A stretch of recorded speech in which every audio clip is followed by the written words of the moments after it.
Welcome, everyone, to Breaking Big Blue. I'm your host, Jordan Raanan, ESPN, ESPN.com. Giants reporter here with the Breaking Big Blue Giants Nation Show collab. We're doing it here on Monday morning, 10 a.m. Hope a bunch of people were able to make it. If not, make sure you tell everybody to catch it on the replay. What a weekend, right? If you're the Giants and the Giants fans, because you just got to sit back and soak it all in. And I've never quite seen it like this. And I came here in 2013, so obviously wasn't there for the Super Bowl years. But vibes right now, I'm talking about the team and the fan base, are basically all-time high kind of vibes. Like, that win really seems to have reinvigorated everyone. Like, the Chargers win was good, right? It showed a little something. Okay, maybe we have something here moving forward. But this win over the Eagles, defending champion Eagles,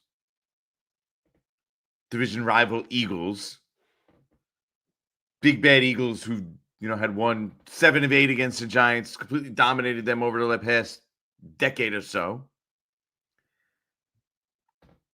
It has just added life and juice to this team that we haven't seen in a while. And you can see everybody walking with their chest puffed out. And I was trying to think back for a second about whether this was what it was like when Daniel Jones first came and jumped onto the scene. Because remember, Daniel Jones had that first game, awesome first game. Led a come from behind victory in Tampa, runs for a touchdown. Let's effing win this game, he says in the huddle. He's Danny Dimes throwing passes. They're really getting that nickname. And so there was a lot of hype at that point. And but it wasn't quite like this. And I'm trying to put my finger on exactly what it is. And it is clearly Jaxson Dart, right? His presence. The idea, okay, we have a quarterback. We have a quarterback that we're going to probably be able to move forward with, that he's going to end up being the guy. There's significant hope that that's true. And there's reason to believe it can be true. But I also think it's a combination of fans and the Giants, even the players, they needed it so badly. They needed something. And to me, it's a set that there's a different attitude. That Dart and Cam Skattebo bring a different attitude. Now, I got a question sitting right here. D-Pat says, Jordan, you ready to admit that Skattebo is great, not just good, like you said last week? That's the kind of stuff that you want to say, okay, take a step back, buddy. Like, let's not make him into a superstar just yet. Like, those are the kind of things. Like, this is kind of some of the problems that the Giants and their fans have been in the last decade. It's you taste a little success and you take it and you take it 3 steps too far. Over-evaluation of players. And look, I'm saying this internally, they've done this. Their misevaluation and over-evaluation of players and getting too high on guys has been a big thing. So, yeah. But Cam Skattebo is what we know is he's a good player. We'll see what he develops into. He has a chance to be a great player. Same with Jaxson Dart. That's part of what makes this so exciting. Why the vibes are through the roof. And they should be. You should feel good about them right now. Jaxson Dart has a chance to be a high-level quarterback in the NFL, a super high-level quarterback. That gives you a chance moving forward. That alone. I mean, just think about it. That alone gives him a chance going forward as an organization. And him and Cam Skattebo, and I think those are the two main guys here that we're talking about, the vibe thing is real. I believe it, at least. I do believe there's a different vibe that those two players, with the way that they carry themselves, with the way that they talk, with the confidence that they have, with the fearlessness that they play with, there's something to that they bring this team that's different than we've seen over the past decade, than anything we've seen over the past decade. Like Daniel Jones, think about that initial burst he brought onto the team.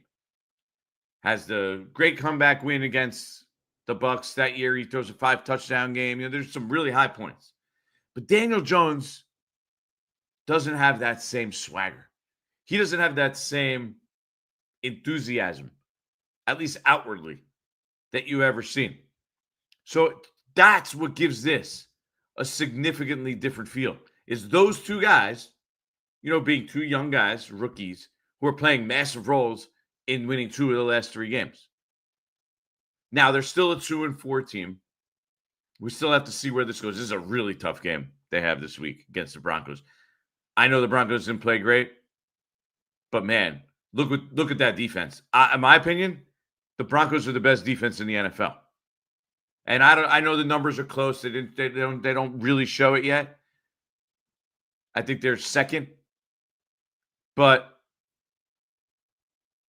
that defense is dangerous. So it'll be very interesting to see what the Giants are able to do on the road against. And look, this is the ultimate litmus test. If they go into Denver and you see Jaxson Dart lighting it up and Cam Skattebo, and they're running around making plays, and they put up 30 points or even anywhere, in the upper 20s against this Denver defense on the road. All right, then we can get even excited about this season. Like, okay, they might go on a little run here if that's the case. If they can do that against this Denver team, then yeah, full speed ahead. This season alone could be fun. Now, what they have to – what do you got, Bobby? You're popping I'm just doing a Tony Reale stat board. The Broncos are second in defensive scoring, second in yards per game, and first in EPA per play. Yeah, I mean, this is a really good defense. And I see a lot of people here, and I saw people there. Oh, the Broncos showed against the Jets they're beatable. Okay. You look at that. I look at that and say that defense at home, I'm a little concerned that it might be a step back and a little dose of reality. That's just me. But if they go in there and they play and they have a ton of success offensively, that's like the ultimate sign, full speed ahead. Now, last game was great. They beat the Eagles. You don't really care, but we have to be realistic. The Eagles played without Jalen Carter and Quinyon Mitchell. He left early in the game. Those are their 2 best defensive players.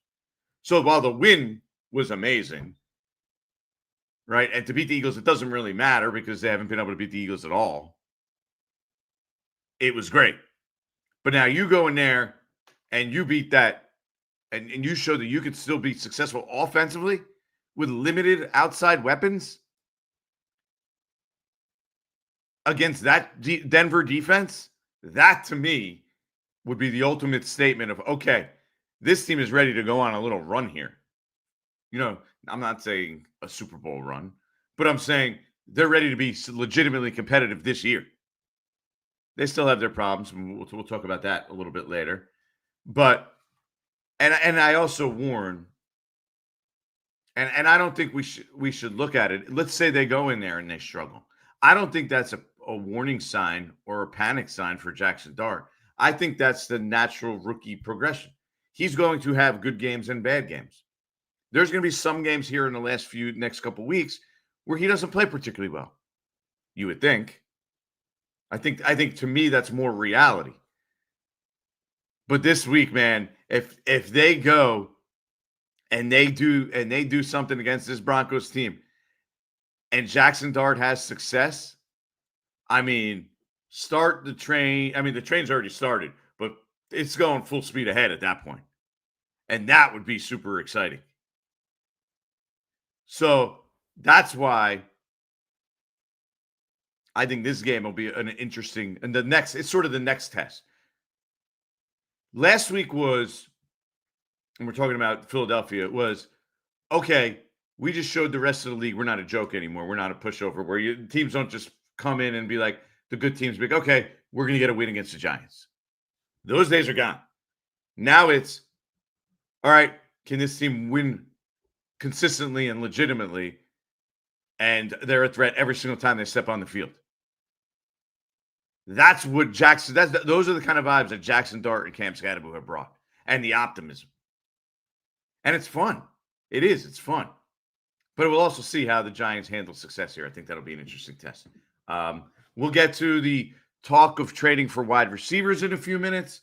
We'll get to what they do at that wide receiver position. A lot of people have questions here, I see. We'll talk a little bit more about Brian Daboll and company. I just want to get this out of the way first because this is the one staying on that game, and it was over there. We saw it over the weekend. You saw some reports about the Giants and what's going to happen, the fines, the words draft picks were mentioned. I don't think that's legit. I don't think they're going to lose draft picks for Brian Daboll going over and poking his head into the medical tent or then yelling at the medical people. But what it did do, and we have to be realistic about this, the owner had to make a statement, okay? And the owner, who's been heavily involved in making sure that everything, it would pushing player safety and the concussion, issue, he's been heavily involved. When he has to make a statement, that was bad. He doesn't want to. The fact that he had to make a statement means that it reached the point where he felt he was embarrassed enough where he felt he had to do that. Right? Because he's spent so much time and effort into the safety and the rules of the league, and then his coach basically compromised that by doing what he did. And he might have said, and John Mara in his statement said, I don't think it was ill-intentioned. That's fine. But the perception it created was enough where he was embarrassed where he had to do that. And so I don't think that was a good thing from Brian Daboll, that his owner had to go and then release a statement on Friday saying his coach was wrong and we accept basically any punishment we get. And then to me, and based on the people I talked to and the little tidbits that I got on this, it seems like the Giants are in for what's going to be, if there's going to be a pretty hefty fine that comes out of this. And I know Jay Glazer reported on, he said, I don't think there's going to be, but he did mention the words draft picks. And he did, and that immediately makes people go, lose their mind. And he did mention suspension. I don't think those are going to be the case. I think it will just be a monetary fine in this regard. But, again, that has nothing to do with the players, has nothing to do with the actual game, and has nothing to do with what's going to happen on Sunday in Denver at all. It does have something to do with Brian Daboll and how he's perceived within the building, though. I don't think that certainly can't help when you do that. It certainly can't help. So, all right, let's get to other things. Specifically, Bobby, you could jump in here if you want. The wide receiver position. Yes, they've been talking to other teams. Yes, they've poked around the league. I've heard this for a couple of weeks. There was some thought that they would go after Isaiah Hodgins recently, as much as a week or two ago. They had a short week, quick turnaround. It'll be interesting to see. I do think they will address the position in some way. While they make calls, and look, they're Joe Shaden, for all good and bad he's done, I think he does a pretty good job of keeping an eye on the league and staying involved and making some pretty good trades over the years. I don't see that as a priority here for them to say, hey, we need to make a big wide receiver move. And I wanted to get your opinion, Bobby, on what you thought, because I know the name that comes around is Chris Olave is one of them. Does that interest you at all? We're talking about a guy who's on the last year of his rookie deal. He's got a 50-year option next year for $15 million. Have the Saints ever shown any willingness to trade Chris Olave? I don't understand why there's this why are the Saints in a rush to trade one of their only good players? Well, they don't. From when I was down there, I said this when I was talking to people. They said that the Saints don't really think he's a real building block piece. They don't think he's great. They think he's just an okay guy, and then necessarily don't really want to pay him the huge money that receivers are getting, and they don't think he's at that level. So that could be the reason. I mean, I really like Olave, but the injuries are a big part of the conversation with him. He suffered quite a few. But I don't know. What are you giving up? I understand the move for Olave. I think a lot of people look at that like, oh, we got to get Jaxson Dart through this year. When I would look at that as like, well, good wide receivers don't get to free agency. There's a plenty of another needs that the Giants are going to look to address, and maybe they just have buyer's remorse on Darius Slayton right out the gate, and they want to bring in Chris Olave, who's going to be a starter this year, even with Slayton, and then would take over for Slayton next season. Like, again, it would have to make sense. You see wide receivers get traded a lot now. Are we looking at like a 3rd round pick or something? Because then I'm more willing. But again, Chris Olave, I mean, how many games has he missed? You know, like I'm looking it up right now. Like, it's just hard to buy into a young player who's, you know, dealt with so many injuries. I guess he missed 9 last year and then missed a couple in his first 2 seasons. My bigger thing would be, is it really the long-term piece that you're looking for? Like, he's going to hit free agency at some point, so you're going to have to pay him significant money, right? And you're going to have to pay eventually Malik Neighbors really big money. Like, I don't know if that, to me, it's almost like a makeshift, okay, let's get a guy for this year type piece. And then, like, do we really want to give up assets for a guy that for the majority of this year? I'd rather, if I'm the Giants, I'm looking to build towards next year and the year after, not necessarily trying to get pieces to help him this year. Yeah, but again, I think Olave is someone to build going forward with. It'd just be a quick. You don't have a ton of control with him now. You got the franchise tag with no players that they're going to franchise tag this offseason, right? I mean, he's got a 5th-year option next year, so $15 million next year. But then obviously you'll have to, if you're trading for the guy, the idea is to re-sign him, right, and have him. Yeah, you sign him to a 3-year deal, and that basically covers Malik Neighbors' rookie contract, and then you got 2 receivers. You know, Malik Neighbors has probably been re-signed, and then you decide on what you're doing there. So, like, I wouldn't be mad at that if it's about building around the long term at wide receiver, because wide receivers don't hit free agency, at least the good ones, unless they're much older. And then, you know, looking ahead to the draft, there's that. But also the Giants traded away draft picks last year. You know, like they have right now they have their 1st round pick next year. They traded away and their 3rd this year. So they have their 1st and a 2nd. So what are they going to do? Trade away the 2nd round pick and have 1 1st round pick next year for the first, 100 picks of the draft. So I don't know. I wouldn't be doing that for a 2-4 team. And Shai Elberger and I had this thought too. Said trading for Olave would be Leonard Williams situation all over again, which, as I've started doing this more and more, I kind of scrap. Like, process is important, but at the end of the day, results are what matters. And as much as like, oh, why would a losing team trade for Leonard Williams? And it put them over the barrel contract negotiations because they were forced to franchise tag him. They couldn't let him get to the open market. Then he has a career year the next year, and he gets that big money. But at the end of the day, you got Leonard Williams on this team for, 4 or 5 years, or whatever it was, for a 3rd round pick that ended up turning into Ashton Davis. Like, process be damned, the results actually turned out for the better, even though it screwed the Giants in a couple you don't get as much value though, because they were paying him top 3 to 5 defensive line money then, and so like, I understand, but are you really getting great value? Like, Leonard Williams, certainly a good player, but are you really getting great value when you're paying him probably even above what he was? Yeah, but I'll say, as I've started doing this more and more, I'm like, you know what, like value and stuff like that, and start like, you know what, get the good players, right? Make it football a little more simplistic. So I'm not on board. This is a little different, by the way, because he's not about to hit free agency. Yeah, and I'm playing devil's advocate. That's the big difference here. He has another year plus of control, right? Because he has the 5th-year option next year. Yeah. So essentially, he's going to be under contract for them next year. It makes it a very different situation here too. Like, I don't think a 2-4 team. If they beat the Broncos, then maybe you're talking about like, all right, this team is closer than you think. And I agree with you about the Broncos being like a real deal challenge. And if they get smoked by the Broncos, I'm not being like, oh, see, how'd you guys fall for Jaxson Dart? Like, the Broncos defense is freaking legit.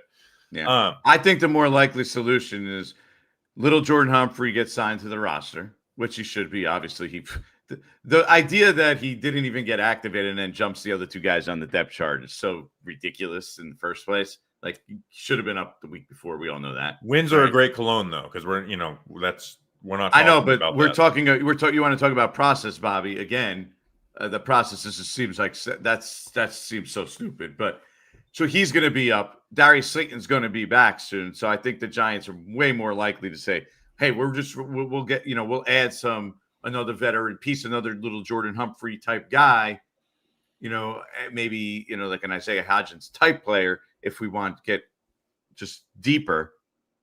And then that is the solution rather than, hey, let's trade future assets for guys when if they lose this week, they're 2-5, right? And this is a really tough game to go on the road. Like, I'm not worried about Jaxson Dart's growth stunting because he doesn't have a number one receiver this year. Are you? No. It certainly would help. Don't get me wrong. But I mean, it's not like, his growth is going to be ruined because he doesn't have a number one receiver right now. And by the way, I'm not so sure Chris Olave is the number one receiver. The people that I was talking to in New Orleans, like, he's a perfect number two receiver. Like, he's a high end number two. Yeah. And this is coming from one of Olave's biggest fans. So there's that. But I wanted to shift it though. Okay. Because if you went and made a trade like that, you'd be saying, hey, we're not re-signing Wan'Dale Robinson.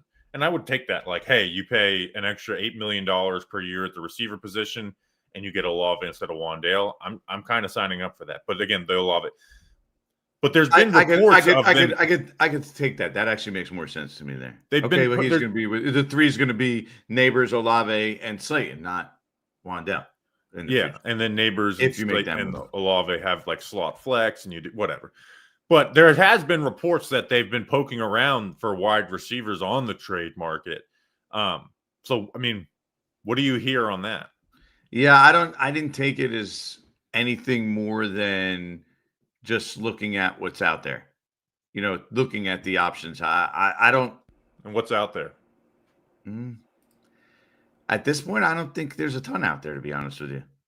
I do think Olave might be the most logical one. Adonai Mitchell, somebody says here, I don't think that's really out there right now. And what are you going to give up for these guys? Like, why do these other teams really want to give them up? Especially teams that, like the Colts. Like, people always mention that name. Like, the Colts are good. Like, why do they want to give up some of their depth? I don't think it's something that they really want to do at this point. They're actually, they could be by the end of today the number one seed in the AFC. It's crazy to think about. Jerry Jeudy's another name people throw out there. I don't see the Giants necessarily being interested in that one. I don't know. I haven't heard anything specific. What would you think of that one? At this point of his career with that big contract, I would just look at other places. Okay. I agree. I just think that from talking to people around the league, the Giants are just looking around. I don't think the people I mentioned to talk to, that doesn't look like they're super motivated to say we need to get a guy. Okay. As a matter of fact, the one person that I talked to was like, they shouldn't want to give up any future assets. That was his opinion, which I kind of agree with, to be honest with you. Yeah, I'm the guy who tracks Darren Waller's catches to see if we're going to keep that 2027 7th rounder. I love draft picks. I love late round draft picks, but I've also become less of a draft pick hugger as we've gone on, because it's like, all right, well, those draft picks turn into what? And that good player is a good player. But it's a big, we could do 45 minutes on this. Do you have anything else before I want to talk about the Daboll situation and the quarterback 2 situation? No, go ahead. Let's get into it. Let's just say this. I'm not going to sit here and cry for you on this panel and go through this whole, tears of joy going on here. I don't know if you. Oh, I was like, what are you talking about? Yeah. Nothing you could say is going to make me cry here, Bobby. I could really dig deep and try and find some insecurities you have and make you cry. Before we the Daboll thing, the lost part Not of hard. that is Not that hard. the lost part of the Brian Daboll thing is the comments are going to try for both of us. The lost part of the Brian Daboll thing is the man was losing his mind about having to run a few plays with Russell Wilson, who they, watched every play of his career. Brian Daboll told, the Fox broadcast before the season. Why is Jameis just not a quarterback too, right? One, Jameis plays football more similar to Jaxson Dart, so the offensive game plan is more one-to-one. And it's extremely toxic with Russ, dude. I mean, I was watching Instagram Reels on Saturday morning of everyone making fun of how as soon as they came in, people were booing him. You ever seen the picture of the sad dog and everyone's flicking the dog off and it looks sad? Like that's what it was like Russell Wilson going into the game. Why not just put Jameis as QB2 and forget Russell Wilson's feelings? Like at the end of the day, just make Jameis QB2. You have more trust in him probably.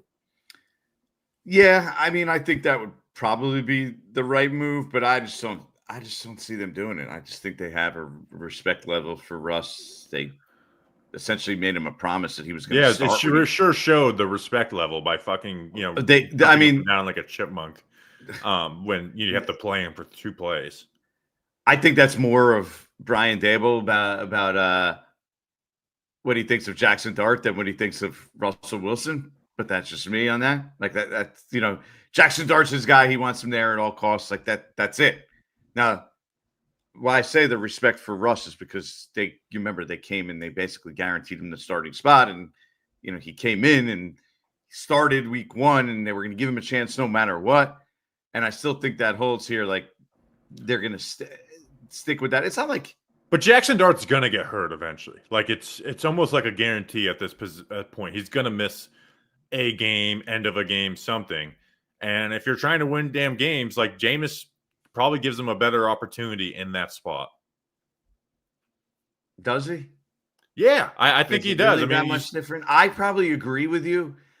I don't think it's substantial. I mean, Russell Wilson isn't completely incapable. We saw he had a good game against Dallas. He did some things. He's not completely incapable. And I know that's the narrative right now. He's terrible, and that throw was awful, by the way. And he looks kind of demoralized. And I agree with you. I think Winston's the better option. And you're asking me what their line of thinking is, and I just think there is a level of respect, and even not just for him as a person, but even for his game, that he still can do some things, and like he has done some things. He's shown he could at least play at a high level at times this year. It's just vertical game or bust with him, and it just seems like I agree, but I don't know. I just don't think that they don't seem that willing or open to changing that right now. Now, I think that as we get closer to the trade deadline, the Giants magically are going to become more open to moving Russell Wilson. But like legitimately, like what are you going to get for Russell Wilson? Sure. You offer me anything, we'd be interested in trading Russell Wilson, right? Because like you just said, they have Jameis Winston there. But I think in the meantime, they're going to try not to rock the boat any more than they already have. But that was a bad look again by Daboll. Like you can't be showing up your guys like that. It seems like he a bad approach. I didn't think about it a ton because the Giants won that game, and then the word vibes, like everything was like, oh my gosh, I cannot believe we just kind of smacked the Eagles around. And then I really thought about it once the Mara statement came out. I was like, that was insane. Like he went into the tent, got kicked out of the tent, and then he's yelling at the trainer like, hurry. And I mean, that's you want to hear something? So before the game, the NFL ran something, and they showed us the blue tent. They showed us the x-ray rooms. Like they want you to have context and know how this is supposed to work. And we went upstairs and we saw the spotters, and they gave us a rundown of the whole system worked. One of the things that the Dr. Sills, who runs the NFL, right, the medical side and the concussion, protocol, everything, he literally took us into the blue tent to show us what the blue tent is. Like I have pictures in my phone, and they said, nobody's allowed in the blue tent except for the doctor, the independent neurologist, and sometimes the team trainer. And he said, definitely not coaches, definitely not other players. And what did the Giants do? The coach tried to go in there, right? After they just gave us this whole rundown of this is how the procedure is supposed to work. So it looked even worse. Like we were all those rules are fresh in our mind. There was a handful of us that did it, and it's exactly what they went against and did right there on national TV. So yeah, it was a bad look, and just you can't do that. But I'm talking here about the way he reacted towards that and the whole thing. It's like also showing up the other guy that's on the field for you. How is that a good move? I know everybody hates Russell Wilson right now, but how are you going to get the best out of Russell Wilson if that's the way you're going about it? No, and I don't mind a coach who gets a little, heated at times and dress down a player or whatever after a series. Like, everything gets looked at it in a negative light when you're losing. But that was kind of like actually embarrassing by Brian Daboll. Like, if they lost that game, right? Like, I was on JJ Jaxson's show, and he's like, and I was like, dude, if they lost to the Eagles and Brian Daboll has that, like, that's all we're talking about is like, this guy is a lunatic who can't handle himself. Like, he might not have a job right now. If that I'm serious. I seriously, like, if it wasn't for John Mayer's cancer, I think that would be like I would believe that happened. Now they win and you get a fine and you don't think about it as much. But that was like, you got to have some level of composure, right? I go back to the Wink Martindale line, of like, oh, I owe my players my composure. I think there's a middle ground in between there. But you just can't act like that. Like coach the game and stop freaking out about like again, he was throwing a fit on the sideline, and that I'm sure that vibes with Dart and Skattebo, and they're like, look, he's crazy just like us. But the veterans on the team are looking at that and like, what are you doing, dude? Bad look around the league for Brian Daboll. I mean, I had other assistant coaches texting me like, even when they're winning, he's ruining it for himself by doing that. Yeah. But you know what he's doing well? He's coaching up Jaxson Dart, and that's the most important thing for him right now. And that's why he's so invested in having Jaxson Dart on the field there. He wants him on the field every possible second. Yeah. But I know Anthony G says Jameis should be QB2 100%, and I agree with you guys. I'm not saying he shouldn't. You asked me for the thought process of what I can ascertain of why they have the thought process, and I just gave you my answer to that. So, not saying I'm against. Research Rick, he who is my ghostwriter for some of my questions for you, says I like Jameis for QB2, but the AT effect is a factor. There's obviously been a difference since Andrew Thomas has went to line up with the offensive line in the pass and run game. We talk about Jaxson Dart, like playmaking in the backfield. Like, that doesn't happen without Andrew Thomas at left tackle, right? He would have taken 8 more sacks, and that's all we're talking about. This guy takes so many sacks. Mm-hmm. What is how is he feeling? Do they realize how important he is to this team? Going forward, is there any hard feelings on Thomas's angle towards the team for kind of putting timelines on his return and then him being the guy who isn't able to hit those, losing his captainship? I understand the players voted on the captains, but a coach can easily say, I know what the players voted for. I'm still making a guy who's been a captain. What do you hear just overall on Andrew Thomas? Yeah, I don't get those vibes that there's any ill will or anything towards Andrew Thomas. I think it was they're more in line of, we need to just get this guy on the field and have him healthy as possible for as long as possible. And if that's what it took, I think they were okay with that. I don't think they weren't pushing him to get on the field, as far as I know. I haven't heard anything about that. I don't think so. I think they're just happy that he's. And I also do. I mean, they know how important he is. They've been telling everybody for years, well, we haven't had Andrew Thomas. We understand you haven't had Andrew Thomas. The problem is you have to keep him on the field. And he is feeling better. And I don't make that much about the captain part of it, because he is a super quiet guy in the first place. And it was voted. And the thing is that Daboll, because they switched and they're all over the place, he pared down the number of captains this year. I think that was a big thing. So he said, I can't have 7 captains. 10 one year. Yeah, it was 10. Like, you can't. So I think that was part of it, is somebody had to be taken out. And the one guy who wouldn't be insulted by that more than most, by the way, I think would be Andrew Thomas. Like, he's a very quiet, soft-spoken guy, goes about his business. and is a lead by example guy. So I think he's fine with not necessarily having the captain, C on his chest, but he's still the leader of that offensive line room in my mind. Okay. So I don't think that's a problem or anything we need to look at moving forward. The next thing I want to hit on is the players only meeting within the defense, and that can, pair into Shane Bowen, who actually did call, like, he played defense. It was funny. I was joking with somebody. I was like, it's like he listened to like the Twitter film heads where it's like, this is what we've been asking for, and he did it, and then they found success. But they had a defensive players only meeting led by Brian Burns. Talk to me about that, what you heard about that afterwards. I heard that Burns is the one who called it. He just kind of wanted to get some things off his chest. And the tenor of that meeting was more, hey, here's the things we need to do. These are the little things that we need to do to be a good team, to be a better team. Sort of the attention to detail, for lack of a better term. Like, to me, that was the gist of it. And Dexter Lawrence did say, he joked about it, and he said it in a very joking way. Yeah, I guess Bowen heard that we wanted to be more aggressive. Ha ha ha. He laughed, and it was just a little one line, but I think there was certainly some truth to that, right? It's that, I mean, he called a totally different defense on a short week than he has, right? Like, there's been a few of these games where it's like, oh, he totally surprised us, right? The Saints game last year was one. Even the Falcons game.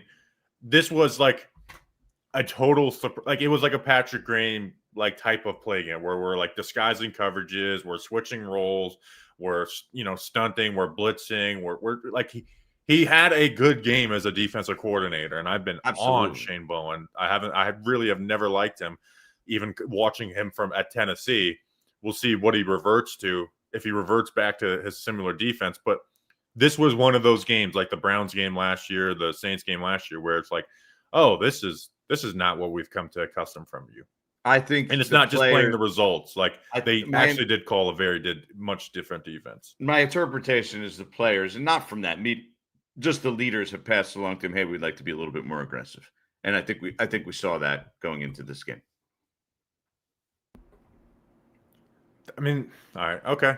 And this Durango says it seems like they're taking away control away from Bowen, both players and head coach. I don't see that as being the case, by the way. I really don't. I don't view it as that. I just think, first of all, this is what happens. You have leaders on the defense, and then they basically come and they go to defensive coordinators and they give them suggestions. Like, if you go back to the 2007 team, like, that's sort of what happened. Actually, it happened with Spags all the time, to be honest with you. He would go and he would get too complicated, and then leaders on the team, the Michael Strahans to the Tucks to the Antro Rolls would have to go in there and be like, hey, we got to make this easier for guys. Not everybody's picking up on it. And this is sort of the back and forth, I think. And that's why you have your leadership. And to me, the leadership on that defense is Dexter Lawrence, Brian Burns, Bobby Okereke. Those are the three guys. And they have Shane Bowen's ear.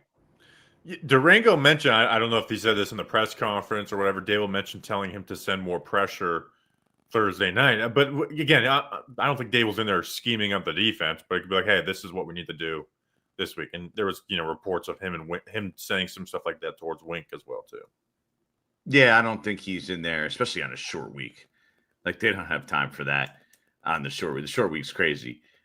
So I don't think he's there, making a ton of changes. Again, same thing. He could whisper in the defensive coordinator's ear and other people's ears, hey, we need to be more aggressive defensively. I think we should have a more aggressive game plan. And then they go and they put together a game plan and they bring it to the head coach. This is how the process works. And then he approves it or says, we need to do more of this, this, or this. But I still think that he's way more. I mean, it's not even close. He's all about the offense. Come on. Yeah. And then Shane Bowen's running the defense. Rightfully so. But I remember, one of my Pat Shurmur critiques as someone who didn't want to split up him and Gettleman, either fire them both or keep them both.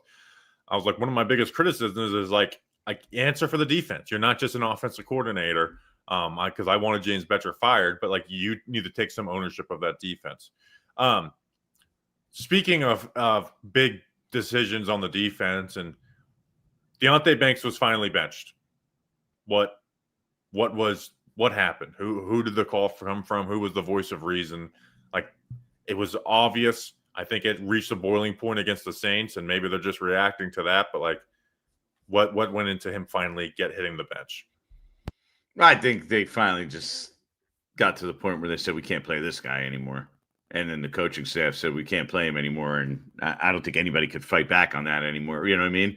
Like, hey, we need to play this guy. Really? I mean, look at the results we're getting, and then the second they start, we joke about this, but I think there might be some validity to it. The second the questions start coming, like that's when and they hear it publicly and they start getting criticized publicly from it. That's generally when this regime moves on from things, right? They're like, okay, like the public perception kind of pushes it to the breaking point. I think that's kind of what happened here, to be honest with you. And look, Shane Bowen certainly was ready to move on from Deonte Banks. You could tell that from his press conference the other day. Yeah. And I think Brian Daboll realized that, especially when he started getting asked all these questions. And I think that was the end of that. And they got rewarded with a great interception by Cordell Flott. Yeah, Flott played pretty damn good. That I went back. I watched the film, bro, and that. What about that play that really was the game changer? What happened there? Did you look at that? I think Flott just had the wrong assignment. Like I don't know if he got the wrong call. Like he just played the flat. Like he didn't get beat on a double move or anything.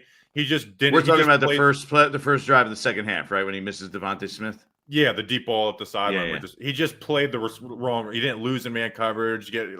He just played the wrong assignment. Or maybe we might be talking differently about it if they hit that play then, right?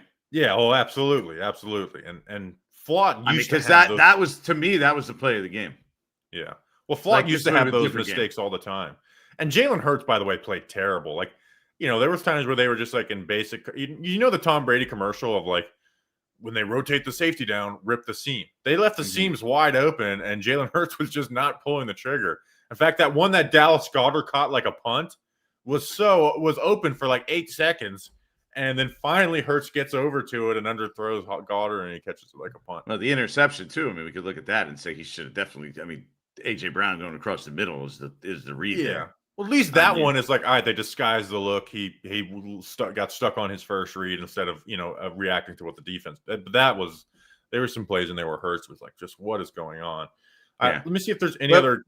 Giants and Giants fans don't care about that at this point. Like they don't care if Jalen Hurts played bad, and that's why they want. They confuse them. That's one of the reasons why you call the defense the way that we. You deserve that once in a while. Let's be honest. Like a good player doesn't play well against you, or you get a couple good players don't end up playing against you. By the way, another break that I think is in the Giants' favor right now.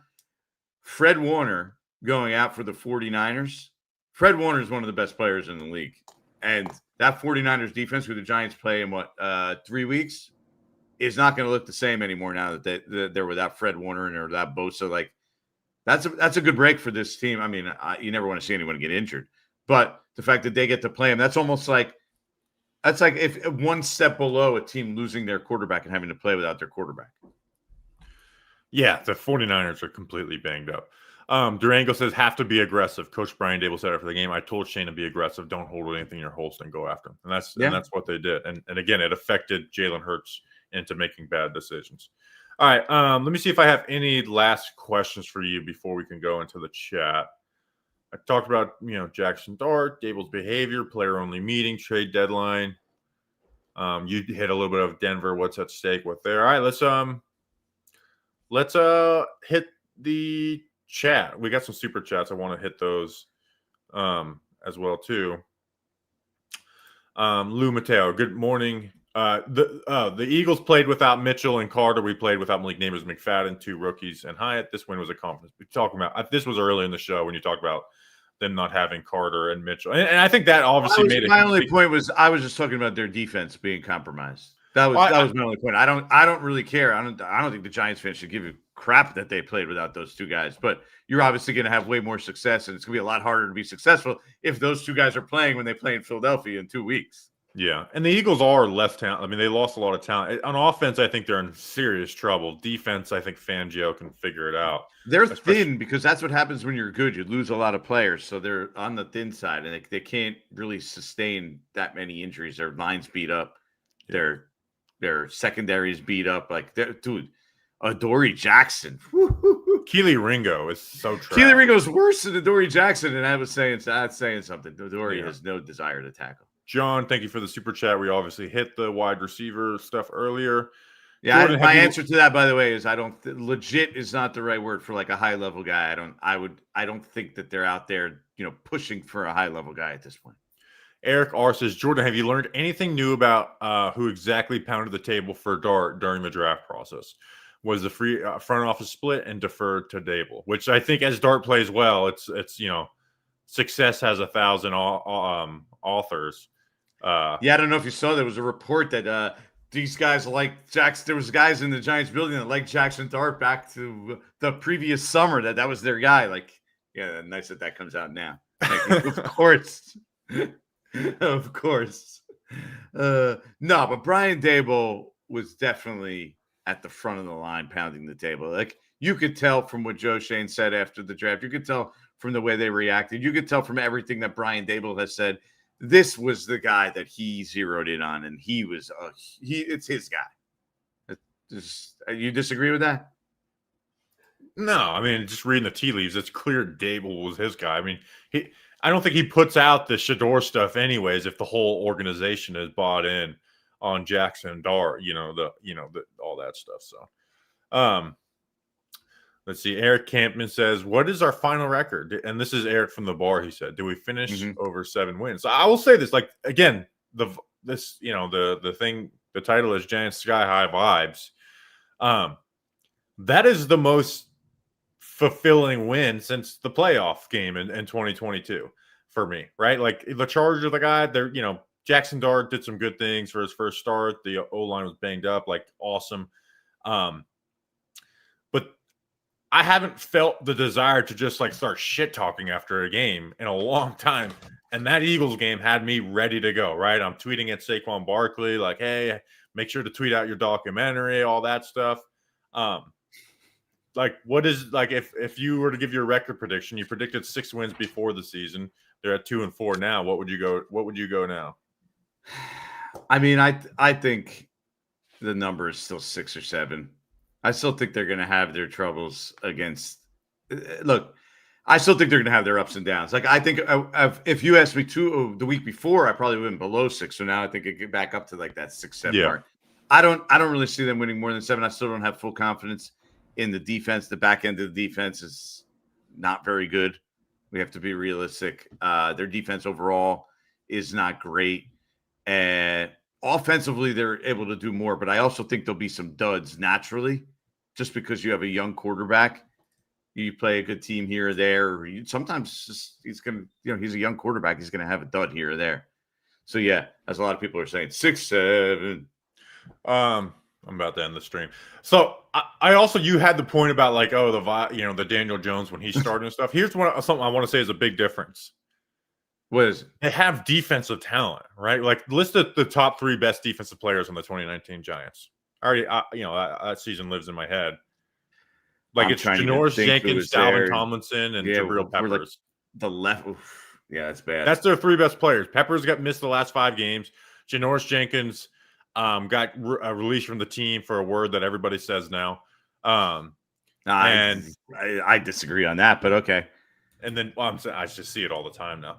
And then Dalvin Tomlinson. I'm not saying I see it. I'm saying I see everybody see it. You can't. And then Dalvin Tomlinson, who broke out, and then Leonard Williams, I guess, when he joined the team and had half a sack that year. So that's another thing, is like they have that pass rush behind them, which obviously helps. I think they also, having Neighbors and knowing he's going to come back and having that kind of level player, that helps too. Yeah. To me, it's more just the personality that they bring on top of like the fact, because like everybody was super high at that point. You can't lie about it. Everyone was super high about Daniel Jones as a player at that point. You saw things that you're like, wow, this guy could be really good. So we're equally excited as a player, but I think he also brings an attitude and personality that Daniel Jones never wanted to show or never brought to the table. Let's see. Oh, actually, I want to ask about this. And obviously, this short week, and you guys haven't been back in the locker room. But, John, is Devin Singletary a trade on the horizon? He's one of the best RB3s in the NFL and doesn't have a role in this team anymore. With Skattebo balling out and Trace returning from injury. What is like the feeling with Tyrone Tracy? Because it's not about just him getting less carries than Skattebo, but you watch Skattebo run through guys' chests. Tracy doesn't do that. They're not creating creases for him to create explosives. He bounced a play where he shouldn't in one of his 4 carries. Like, one of the guys, he was the only guy from last year's draft class out of Malik Neighbors when everyone was overrating that class. Where I was like, but this guy's a hit. Like, he's a good 5th round pick, no matter which way you slice it. And now he's like the least of the contributing players from that draft class, right? Like the guy who was there. What are we judging it off? If he just came back, he played 1 game off a separated shoulder. He's coming back from an injury, obviously. That's what I'm asking. Yeah, I'm asking that.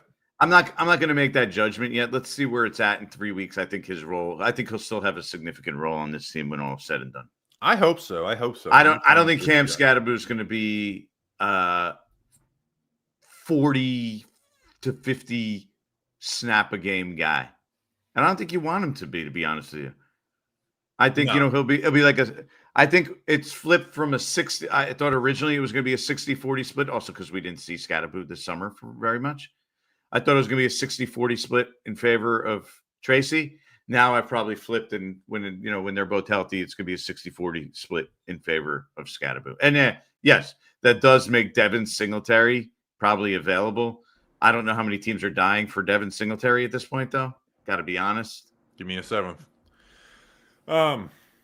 The tough part with Devin Singletary is that he does cost money for the other team. He has not much, decent. though. Still talking about $3 million, right? The Chargers could be in play for Singletary, or maybe even Tracy himself. I don't think they're trading Tyrone Tracy right now. I think that would be foolish at this point. What are we? 6 games into Cam Skattebo's career, be like, we don't need Tyrone Tracy anymore. Agreed. Any other questions before we roll that are peeking your eye? We got one super chat I'll save for the end from Durango. Winston's getting no respect from Thagomizer. I agree with that, but this is sort of the situation he signed up for. Knew this was a possibility. So while we think that's the logical move, it is a very delicate move that the coaching staff and front office have to deal with.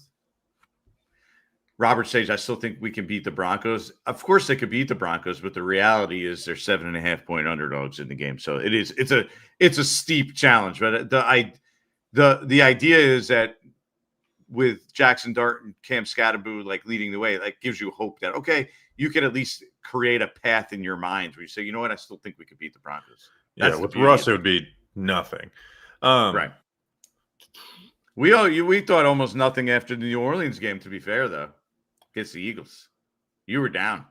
You were down bad. We all again. I'm not blaming you. I said I was with you 100%. Maybe that's why I'm enjoying this win so much, because I was just not looking forward to that. And I understood the Eagles had issues, but I was like, but they can beat their receivers can beat man coverage. Jalen Hurts can throw against man coverage. That's all we do. And this was the least amount of man coverage they used in the game this year. I just got done charting that. They threw all types of looks at them offensively. Jaxson Dart did some nice things in the first 2 games, right? But he also took way too many sacks. He didn't see some open stuff against the Saints. Yeah. He threw better. He threw so much better from the pocket than we've ever seen in that game. He was diagnosing Vic Fangio's defense too. He took his game 2 levels up higher. Now, like I said, there's going to be, and this isn't raining on the parade. I think this is realism. We have to be fair to him. We can't expect him to do that every week. There's going to be games where he's great like that, and there's going to be games where he struggles and he sees things he's never seen before. That's the what you have to go through with a rookie quarterback. LBJ says thoughts on Hyatt's performance. I actually thought it was good to see that he was able to contribute there, especially when it wasn't just, hey, you're running deep routes. I know they were giving quick outs. It was like easy money, but what are you making faces over there? I mean, he dropped 2 of them. He had one. He had the 3 catches for 13 yards. He dropped one that was in his hands on a 3rd and long. I'll give him 1. I'm not going to give him 2. And then the DPI was a total makeup call for the Paulson Adebo pass interference. He's not going to be a big, tough catch kind of guy. No, but here's the thing: is they played way off, and the Giants were like, all right, we're going to run a couple speed outs at you, get those, and they tried the double move off of it, and they weren't able to get that. Like, But at least they ran the speed outs. It's something we hadn't even seen. It was just go run deep, go run deep, go run deep. I agree with that part. Like, use at least him. We could utilize him that way. Get something out of the guy. He's too fast and has that skill to just waste it and get nothing out of it. That's bad coaching to get nothing out of it.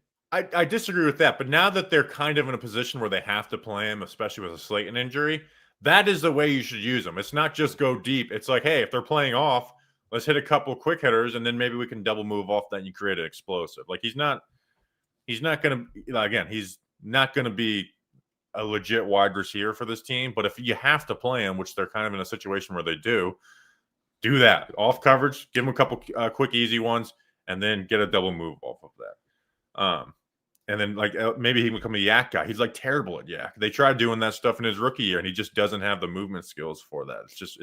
It's a rare guy where he's just got, like, such great straight line speed, and he can't shake a single person. Anything else that you want to hit on? Which one did you want to finish on? Oh, well, Durango said who's going to cry like Marash. Well, let's get to Eric R. first then before you get to that one.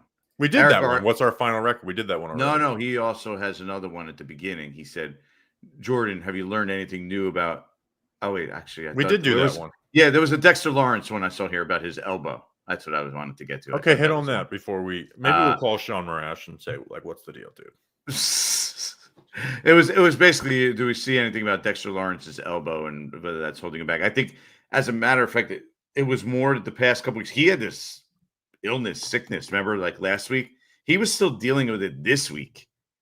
So I don't think he's been fully able to get over that. But also the elbow, I don't think it's anything that's going to, really hold him back or that's affecting him big time.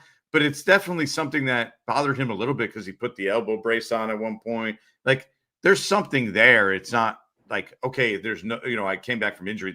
I'm 100%. There's nothing there at all.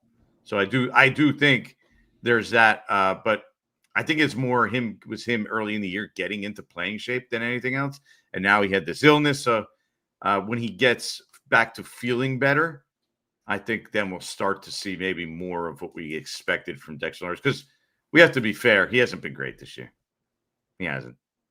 No, he's been good. Like, if he's one of with the way Burns is playing, like, he's like, if you just watch him, like, hey, this player's awesome. Well, as I said, like, he hasn't been great. Yeah, he has not been great. Like, he's he's still good. He still does a lot of good things. He just hasn't been great, which is what we kind of expect from him. And he gets paid a lot of money. Yeah, that's the reality. Is once you put together a consistent level of greatness, you're expected to produce. And if you don't, it's not going to trash the player or anything, but that's a little bit frustrating. People, I need to call. And then Durango. I mean, we're finished with this. I mean, I already made my "I'm not going to cry here" comment. Come on, what do we do? I need to call him. This is football. Marash has put me in a very weird spot where, like, I'm obviously have still, like, some very negative emotions about, like, how everything went down. But Marash is my friend, and so I told him, I was like, I don't know if I'm gonna be able to listen just because I'm just gonna make me hate you. So, and then I saw that clip. I need to call him and be like, what's going on with this here? I mean, I'm also friendly with him, and we text back and forth about a bunch of stuff. But I mean, I'm not shy to here to make fun of him. Like, come on, man, you don't need to cry. You don't need to cry tears of joy. Yeah, they're 2-4. You come on, save it for when they do something really big. I'm going to start a group text with us and say, we're talking about you crying on Breaking Big Blue. And look, I'm an emotional guy. I cry all the time. I'm a big crier. Movies, crying all the time. I'm that guy. Like what's the last movie you cried at? You name it. I mean, it doesn't matter. I mean, I cry in like the Disney movies. You tear up. So I'm getting older, more sentimental as you get older in life with kids and stuff. Yeah. Let's see. Yeah, but I'm out of the point of my life of crying about sports. Like, I'm way past that. You probably cried because you're an Eagles fan. It felt so good to shit talk Eagles fans again. Like, it's just like not just a random, the end of that year. Like, just dude, we beat you. I was Yeah, but don't you? Let me just ask you a question, because that's another thing. You guys promoted this doc, all that stuff, and whatever. And one, it wasn't even a documentary; it was a glorified vlog. Like we got to stop. We got to stop getting so loose with the word documentary. It was not a documentary. It was a glorified vlog, and it wasn't. It was didn't really show you much. The only thing it really did show you was like the Mara and Joe Shane phone calls. The rest is like, I gotta work hard. I'm gonna be good. I'm gonna be good. And they're doubting me, but I'm gonna be like they showed stuff from like, but you know these things. The general fan doesn't know like his story from growing up and his parents, and you know, they barely even told any of that. Like they didn't talk about him being but they committed to did. Rutgers, and then they went into it. They gave a basic rundown of it. Again, it wasn't a documentary. Documentaries have gotten worse and worse because all these streaming services need to start, spitting stuff out to keep subscribers, and the level of quality has gone down. Don't get me started on what's the Netflix one, Untold Stories. They should just change the name to Told Stories because they don't tell you anything new. So what was I? What were I don't know. We were talking about crying during sports. Oh, I was just saying. It just felt good to talk trash, right? Like Saquon couldn't even tweet out promotion for that documentary because he knew he would have got blasted. And we also that's one thing we knew but learned from the documentary is he is very sensitive to what's being said about him on social media. But we already knew that. Yeah, for sure. So my question to you is going to be: I get talking trash and wanting to puff your chest out, but you don't hesitate at all thinking like I'm talking trash to them. We're 2-4 and they just won a Super Bowl. No, enjoy it. That's what sports are all about. Like talking trash, enjoy it. It's 10 days. Like I think as Twitter, and again, I suffer from this too because I do a podcast and I try to be reasonable and stuff. But you suffer from like, oh well, I don't want to have fun now because I don't want to look stupid 3 weeks from now. Screw it. That's what football is all. That's what sports is all about. It's talking. But I'm just thinking it doesn't really. If you're an Eagles fan, I feel like it doesn't even hurt that much because you're like, okay, we played terrible and we lost the game to you, but we are still 4-2 and we just won a Super Bowl. Doesn't matter. Really? That's not sports. Like that's going to be their comeback. But they're hurting, and they're hurting inside. And no, it hurts, but I mean, you want it to really hurt. I'm saying so. I could always just fall back on like, yeah, okay, we'll see you in 2 weeks. We just won a Super Bowl and we're 4-2. And here's the thing: is I think I got a good grasp of like Saquon Barkley's personality and what bothers him, what makes him go, and stuff. And I'm sure you do too. We know Saquon Barkley. He won a Super Bowl, Offensive Player of the Year, all that stuff, right? He's telling himself that.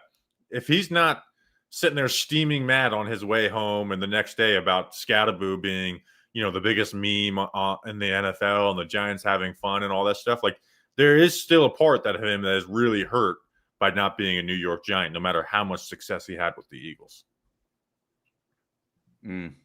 It's a small part at this point because he won the Super Bowl in the other place. I'm telling you, but that's not who Saquon is. Obviously, he won that, right? When he looks back at it, 5 years from now, he's going to be glad he left.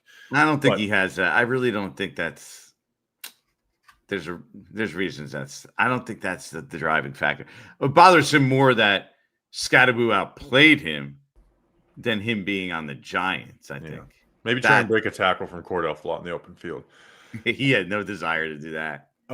That was my favorite play of the entire game. Like he asked me, what is my favorite play from that entire game? What will I remember more than anything? It's going to be, 3rd and 3, down 2 scores, 4th quarter, and he just runs out of bounds against Cordell Flott. Yeah. Meanwhile, Moran's is making excuses on this group text, like, "Oh, I was having a few hours sleep, and the Eagles fans were mean to me." God forbid I care a bunch.